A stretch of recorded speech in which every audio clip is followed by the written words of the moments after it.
Well students, आज हम active voice and passive voice से संबंधित विभिन्न प्रकार के वाक्यों की प्रैक्टिस करेंगे। अभी हमने सभी प्रकार के नियम एक्टिव एंड पैसिव वॉइस के पढ़ लिए हैं। अब हमने क्या सीखा, इसके लिए हमें एक प्रैक्टिस एक्सरसाइज की जरूरत है। तो सबसे पहले मैं सामान्य प्रकार के जो 8 सेंटेंस होते हैं जो एक्टिव से पैसिव वॉइस बनते हैं, उनके एक सामान्य एक्सरसाइज दे रहा हूं और इसके बाद मैं विशेष प्रकार के वाक्य जो एक्टिव से पैसिव वॉइस में बनाए जाते हैं, जैसे इन्फिनिटिव, इंपरेटिव, आपके इंट्रोगेटिव, लेट वाले वाक्य इत्यादि। तो सबसे पहले हम शुरू करते हैं।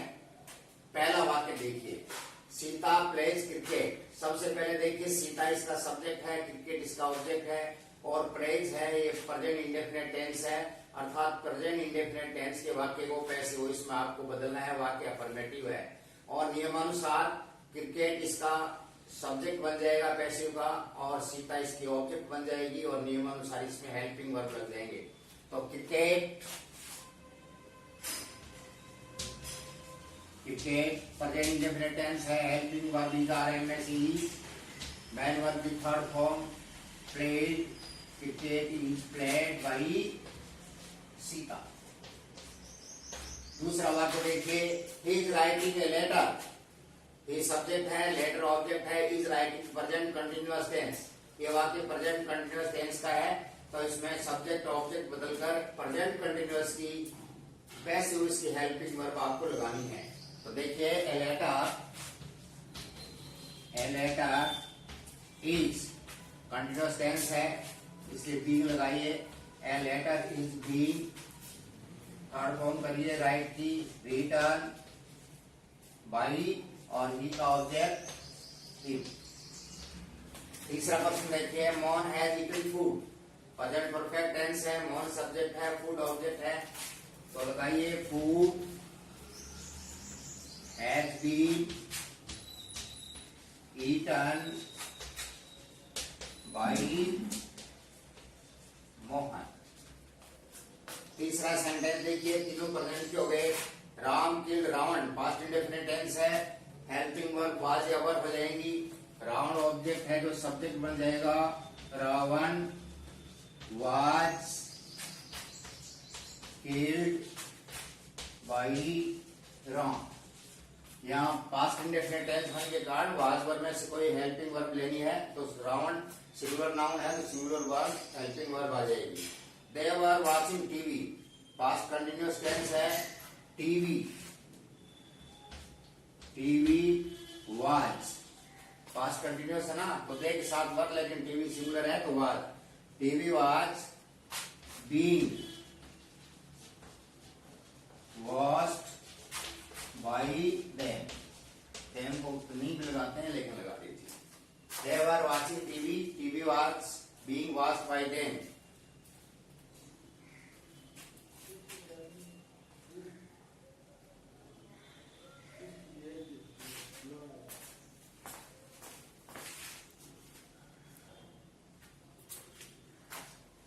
नेक्स्ट सेंटेंस है, she had cooked food.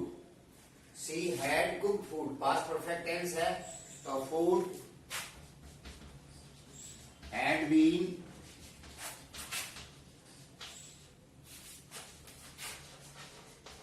Cooked by और शी का object her. Food had been cooked by her, ये पास्ट परफेक्ट टेंस। तो 3 प्रेजेंट के 3 पास्ट के। अब फ्यूचर में चलिए, she will visit Jaipur. Jaipur future indefinite tense है, पैसिव वॉइस में हेल्पिंग वर्ब शैल बी या विल भी हो जाती हैं। तो Jaipur will be visited by और ही का भी हो जाएगा। Jaipur will be visited by him. She will have washed her clothes. Future perfect है, शैल हैव विल हैव की पैसिव वॉइस में हेल्पिंग वर्ब बदल जाते हैं, शैल हैव बीन या विल हैव बीन। तो she will have washed her clothes, तो her clothes पूरा इधर आएगा, her clothes will have been washed by her, her clothes will have been washed by her. आठवां प्रश्न है ही लाइक्स हर, दोनों तरफ मैंने प्रोनाउन लिए हैं, ही लाइक्स हर, तो प्रेजेंट इंडेफिनिट टेंस है, तो ये ही का उधर हिम हो जाएगा, हर का इधर सी, तो she is like third form like by him, she is like by him. I love you, तो यू जो है ऑब्जेक्ट और सब्जेक्ट में एक ही रूप में होता है, तो यू प्रेजेंट इंडेफिनिट टेंस है, यू के साथ helping verb are, you are loved by me. तो इस तरह से देखिए मैंने 8 प्रकार के जो एक्टिव से पैसिव टेंस बदलते हैं उनका मैंने आपको एक बेस बताया है, एक आधार है। अब इससे आगे 10 ऐसे प्रश्न देंगे जो विशेष प्रकार के प्रश्न होंगे, तो उनको भी हम हल करना सीख रहे हैं। देखिए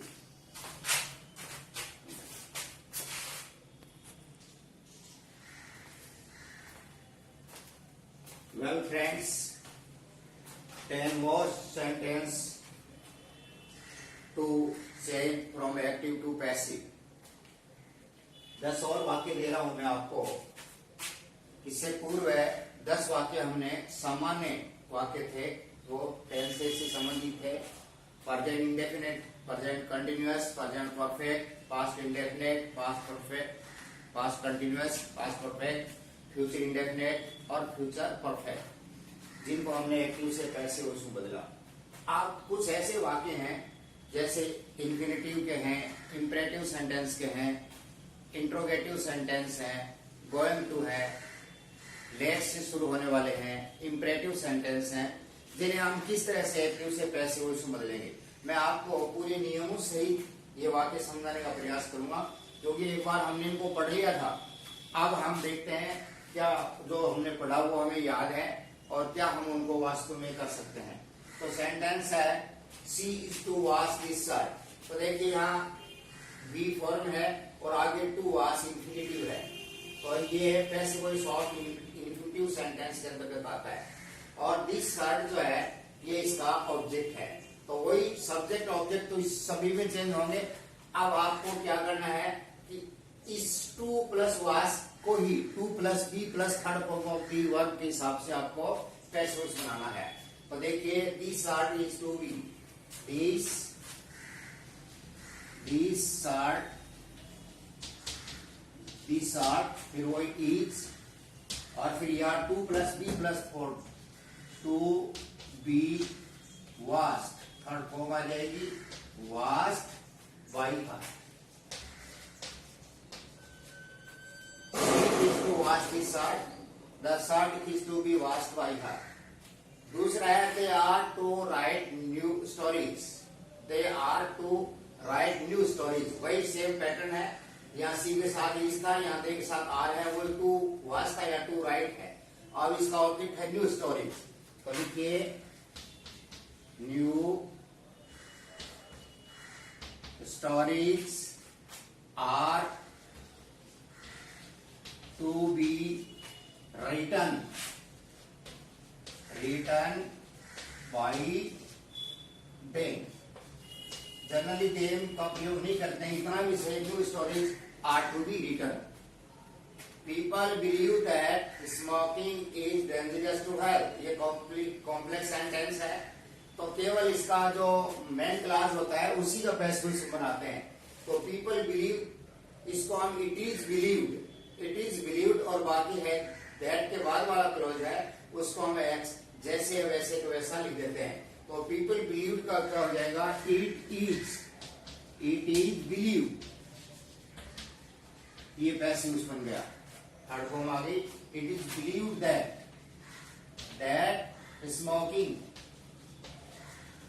Smoking is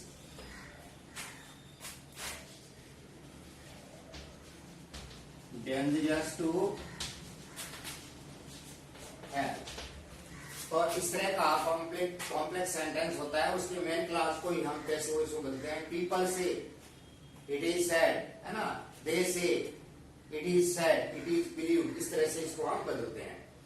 चौथा पर्सन है the gardener is going to water the plants, is going to, be going to, अर्थात हम इस वाक्य में इसको कंटिन्यूअस टेंस नहीं समझें।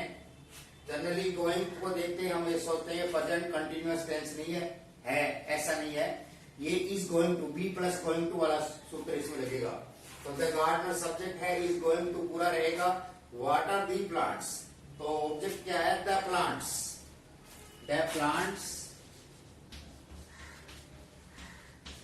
आर, द प्लांट्स आर, इसकी प्लांट्स बहुवचन इसलिए आर आ गया, going to, are going to be what is the third form, watered by the gardener, by the gardener। Next sentence है did he kill a lion, ये interrogative sentence start with helping verb है, did he kill a lion। तो बिल्कुल interrogative sentence helping verb से शुरू हुआ है, तो पैसिव उसमें भी वाक्य की शुरुआत हेल्पिंग वर्ब से होगी। तो लाइन आएगा इधर, तो was a lion killed by him, was a lion killed by him. दूसरा वाक्य जो है आपका वो इंट्रोगेटिव है, लेकिन इसका WH वर्ड वाला है, when does he help me, तो मी ऑब्जेक्ट है तो इसका सब्जेक्ट हो जाएगा, और व्हेन जो यहाँ है तो एक्टिव वाक्य में WH वर्ड से शुरुआत होती है, उसी WH वर्ड से हम इसकी शुरुआत करेंगे, तो व्हेन आ जाएगा। व्हेन इंट्रोगेटिव सेंटेंस है, व्हेन एम आई, एम की third form help, when am I help by, कौन है, him, When am I helped by him? Who called Sita, याद देखिए who को हम जब एक्टिव से पैसिव उसमें बदलेंगे तो who का who भी रख सकते हैं, और जनरली इसको who को by whom में बदल देते हैं। तो by whom, by whom sentence कौन सा है, पास्ट इंडेफिनिट का, by whom was Sita called, by whom was Sita called, who post this letter, ये इंपरेटिव सेंटेंस है और इसमें ऑर्डर है। तो इंपरेटिव सेंटेंस में जो ऑर्डर होते हैं उन वाक्यों को हम लेट से शुरू करते हैं, तो शुरुआत किससे होगी, और ये इसका सब्जेक्ट है, ये ऑब्जेक्ट है, लेट दिस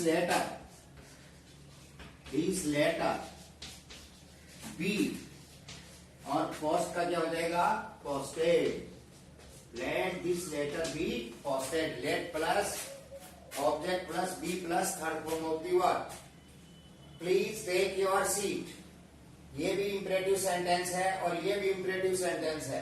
8 नंबर का इंपरेटिव में ऑर्डर है, लेकिन 9 नंबर में जब प्लीज या काइंडली वाक्य में आ जाते हैं तो उसमें रिक्वेस्ट हो जाती है। तो रिक्वेस्ट वाले वाक्य को हम लेट से शुरू नहीं करें, क्योंकि लेट में केवल ऑर्डर लगता है, इसलिए उस वाक्य के अर्थ को परिवर्तन हम नहीं कर सकते। तो अगर वाक्य में रिक्वेस्ट है, एक्टिव में रिक्वेस्ट है, तो पैसिव वाक्य में भी रिक्वेस्ट ही होनी चाहिए। तो ऐसे वाक्य की शुरुआत हम you are requested, you are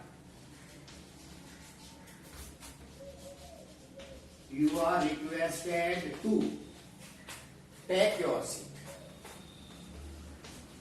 take your seat, अर्थात प्लीज या काइंडली को वाक्य में नहीं लेंगे, क्योंकि उसकी आपकी पूर्ति रिपोर्टिंग या आपकी रिक्वेस्ट से हो गई। लेट हिम प्ले क्रिकेट, ये भी एक इंपरेटिव सेंटेंस है जो लेट से शुरू होता है।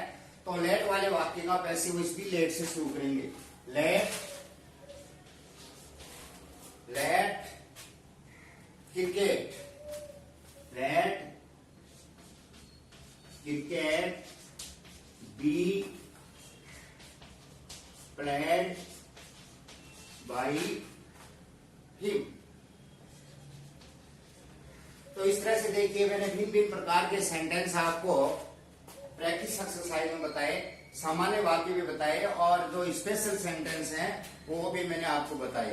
एक दो वाक्य में आपको मॉडल से संबंधित और बता देता हूँ। मॉडल से संबंधित एक नीचे लिखता हूँ, थोड़ा मैं मिटा देता हूँ और मॉडल से संबंधित कुछ वाक्य मैं आपको समझा रहा हूँ।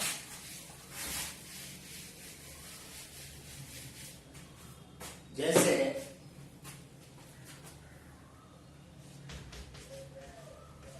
everybody must obey the rules of the road। हर आदमी को रोड के नियमों का पालन करना चाहिए, मस्ट है। तो ये मॉडल और ये वर्ब, मॉडल के बाद में हमेशा वर्ब की फर्स्ट फॉर्म आती है, लेकिन इसका पैसिव बनेगा modal plus be plus third form of the verb. Modal plus be plus third form of the verb. तो ऑब्जेक्ट क्या है? Everybody should obey the rules of the road. तो क्या ओबे करना है? Rules of the road. The rules of the road, the rules of the road must be obeyed। Everybody ये जो है स्पष्ट जो सब्जेक्ट होते हैं उनको मेंशन करने की आवश्यकता नहीं है। तो और भी भिन्न भिन्न प्रकार के सेंटेंस हैं, आप लोग उनकी बार बार प्रैक्टिस करेंगे, लेकिन मैंने आपको जो आधार था पैसिव वॉइस का वो मैंने आपको पूरा समझा दिया। आज ये आपका टॉपिक समाप्त हो रहा है, पूर्ण हो रहा है। मैंने शुरुआत से एक्टिव वाक्य के नियम, भिन्न भिन्न प्रकार के सेंटेंस, तो सूत्र और रूल, एक्टिव क्यों बनाते हैं, कौन से वाक्यों की बनती है, कौन से की नहीं बनती है। कुछ वाक्य ऐसे हैं जैसे मान लो कि उसमें ऑब्जेक्ट नहीं होता है तो उनको हम एक्टिव से पैसिव इसमें नहीं बदल सकते। जैसे सी राइट्स नीटली, सी राइट्स नीटली, तो यहाँ सी सब्जेक्ट आ गया, राइट वर्ब आ गया, लेकिन नीटली जो है वो एडवर्ब है, इसलिए वो सब्जेक्ट या ऑब्जेक्ट नहीं बन सकता। अर्थात सब्जेक्ट ऑब्जेक्ट कोई नाउन या प्रोनाउन ही बनता है। तो जब तक ऑब्जेक्ट के रूप में नाउन या प्रोनाउन नहीं होता है और वहां कोई एडजेक्टिव या एडवर्ब या कोई अन्य पार्ट्स ऑफ स्पीच होता है तो ऐसे वाक्यों को हम पैसिव वॉइस में नहीं बदलते हैं। मैं सोचता हूँ पैसिव वॉइस में आपको पूरे जो है ना नियम से और स्टेप बाय स्टेप पढ़ाने की कोशिश की है। इसमें 8 वीडियोस मैंने लगभग बनाए हैं और इन सभी को आप देखेंगे तो निश्चित रूप से आपको एक्टिव से पैसिव वॉइस में कोई समस्या नहीं आएगी। थैंक्स।